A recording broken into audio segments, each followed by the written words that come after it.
Bienvenidos a Mirando Lejos, querida audiencia. La semana pasada estábamos refiriendo el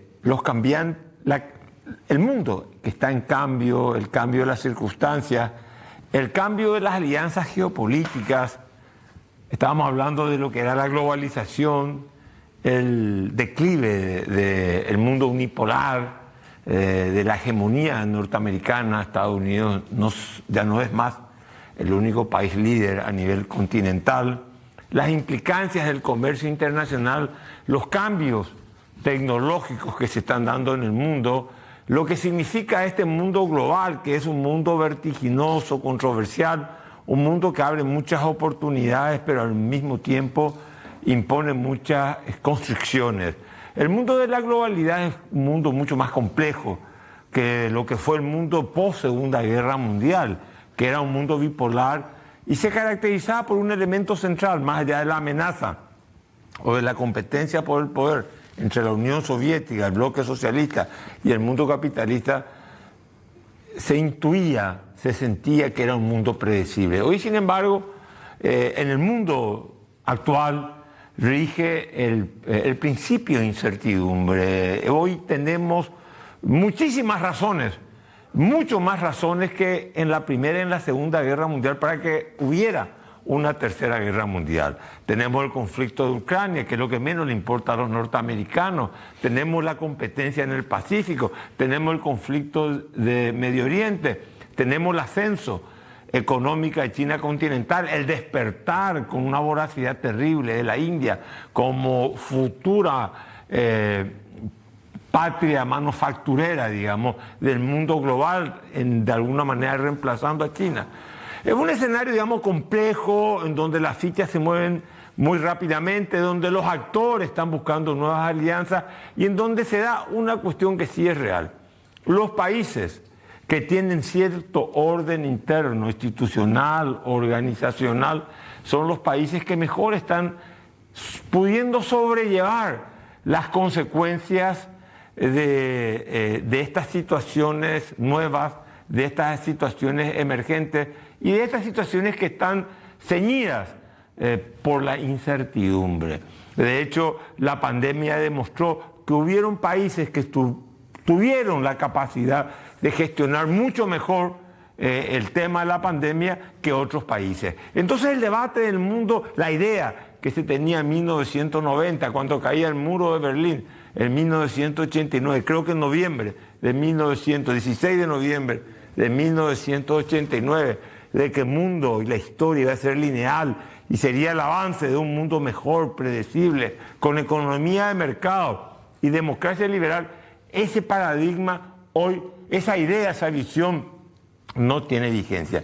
La democracia liberal no se ha consolidado en el mundo, la economía de mercado sí ha tenido mucha penetración y tenemos modelos como Europa y Estados Unidos, democracia liberal más economía de mercado, y tenemos modelos como el chino, que tiene una autocracia política y tiene una economía de mercado, o el mundo musulmán o el mundo árabe, en donde, digamos, hay una situación más híbrida, mucho más compleja también y con sus propios problemas. ¿Qué quiere decir todo esto? ¿Y cómo estamos por casa? Estamos nosotros los paraguayos, como nación estoy hablando, porque la ausencia de un proyecto de nación es la antesala de la decadencia nacional. ¿Estamos nosotros los paraguayos forjando, labrando un proyecto de nación? ¿Estamos nosotros visibilizando un debate político, una clase política empeñada en verdaderamente revertir los obstáculos del progreso? ¿Estamos verdaderamente abocados en una política de inclusión social? ¿Tenemos claridad con respecto a qué vamos a hacer con nuestra energía eléctrica? ¿Cómo vamos a generar fuentes alternativas de energías renovables? ¿Cómo vamos a tratar de incorporar mayor tecnología? ¿Cómo vamos a hacer para mejorar el nivel educacional paraguayo, que es el más bajo de la región y quizá uno de los más bajos del mundo? Me imagino, sin ánimo de ofender a África, de algunas regiones de África. Pero ¿qué escenario se presenta en la política paraguaya. También de alguna manera no somos una isla, en la región se presenta lo mismo. Hoy entendemos que para ser político, es la política del espectáculo, hay que ser notorio y no hay que ser notable. Hay que ser notorio o porque uno hace algo bueno, o porque uno hace una barbaridad, o porque uno dice una estupidez, o porque uno quiere ser transgresor y entonces se opone a lo que está políticamente correcto y entonces, digamos, uno es notorio, pero no es notable. Cuando la democracia debe ser conducida con la excelencia y con hombres notables. En Paraguay, verdaderamente estamos viviendo momentos, desde mi punto de vista, no voy a decir álgidos, pero sí de una intensa mediocridad y una densidad gris que no nos permite ver un horizonte o no nos permite contar con las herramientas para ampliar el horizonte de posibilidades.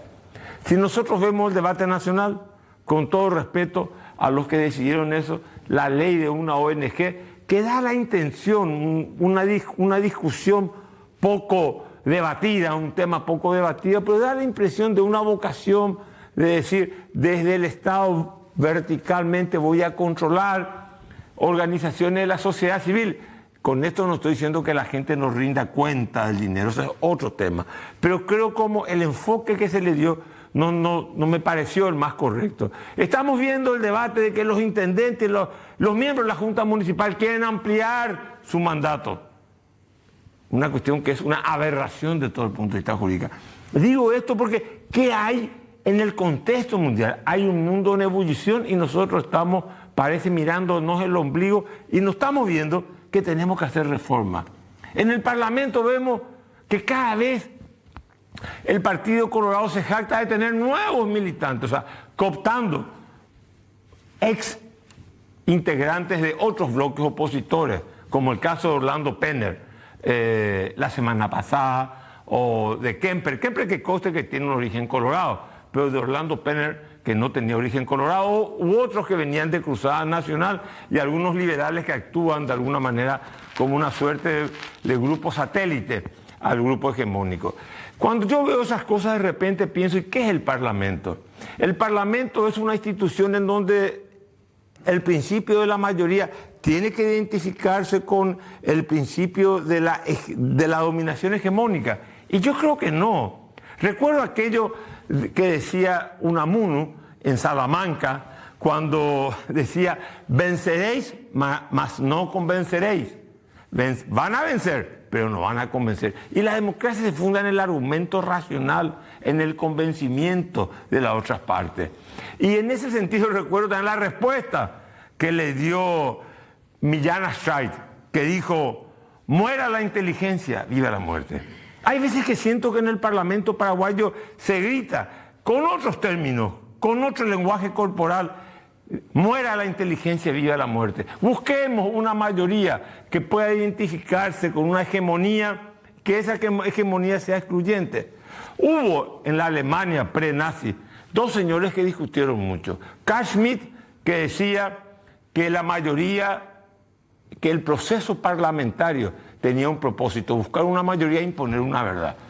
Por el otro lado, un austriaco que se llama Hans Kelsen, de matriz liberal, él decía, no, el debate parlamentario debe existir y debe haber una suerte de relativismo axiológico, que sea una pluralidad de actores y que cada actor tenga su verdad y que la verdad, el producto, la ley, no sea la imposición de una mayoría brutal, sino sencillamente el resultado de un consenso entre todas las partes.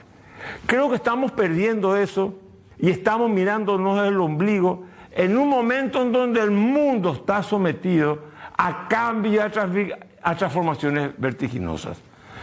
Después de la pausa, vamos a hablar con el senador Chase, que es líder de la bancada del Partido Colorado, y vamos a hablar también con el senador Rafael Filisola después de que el ingeniero Chase se haya retirado. Enseguida volvemos con Mirando Lejos.